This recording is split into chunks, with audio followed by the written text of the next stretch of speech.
السلام عليكم. مرحبا بكم في قناة ام ادم للطبخ. اليوم ان شاء الله غادي نوجدوا حلوه اللي كتجي سهله ولذيذه وبالمقادير بساط، ما كتكلفش بزاف وكتجي بلا فرن، ما كطيبش في الفران، كتجينا بارده. هاد الحلوه غادي نبداو ببركه الله على بالمقادير. عندنا هنايا عندي هاد البسطه، هادي خديتها بالمذاق ديال الكوك، وعندي هنا شويه ديال الكاوكاو. غادي ناخذ هاد البسطه هادي وغادي نكسرها، وغادي نزيد نضيف لها هاد الكاوكاو، وغادي نخلطها بالشوكولا ديال الدهن، باش غادي نجمع هاد المكونات. غادي نخلطها، غادي نكتف هاد البسطه مزيان بحال هاد الشكل. كنكسروها غير بيدينا، وغادي نجمعها بالشوكولا ديال الدهن اللي كندهنوا فيها الخبز، وغادي نديروها في الثلاجه. كتجمع لينا ساهله هاد الحلوه، كتجي لذيذه بزاف.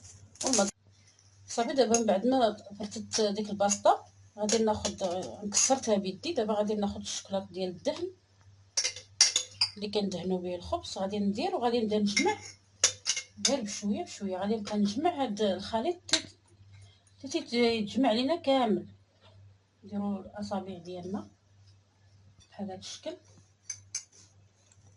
نبقاو نجمعوا حتى تيتجمع لينا هاد الخليط غير بالاطراف ديال الاصابع ديالنا، غير بحال هكا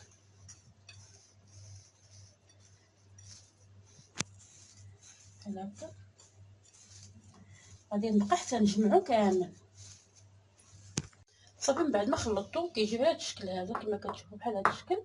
وكناخذ واحد الكويره صغيره وكندير فيها، عندي هنايا شويه د الكركاع، وانتم اللي بغيتو ديروا حتى الكاوكاو ولا النوا، يعني اللوز ولا اللي بغيتو. صافي كندير داك الطريف ديال الكركاع لداخل، وكنلوي عليه هاد الخليط، شويه من هاد الخليط ديال هاد العجين بهذا الشكل. وصافي كندير الشكلاط ديالنا.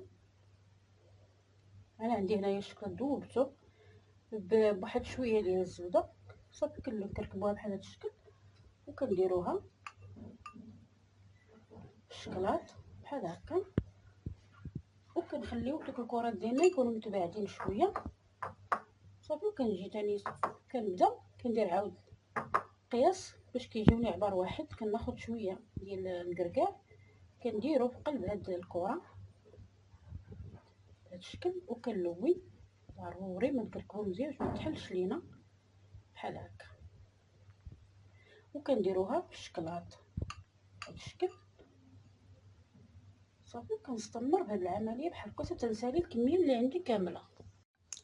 صافي من بعد ما ساليتها كتجي على هذا الشكل هذا كما كتشوفوا. كنديروها في الكويطات بحال هكا، كنقدموها. نحل لكم شي وحده باش تشوفوا من الداخل.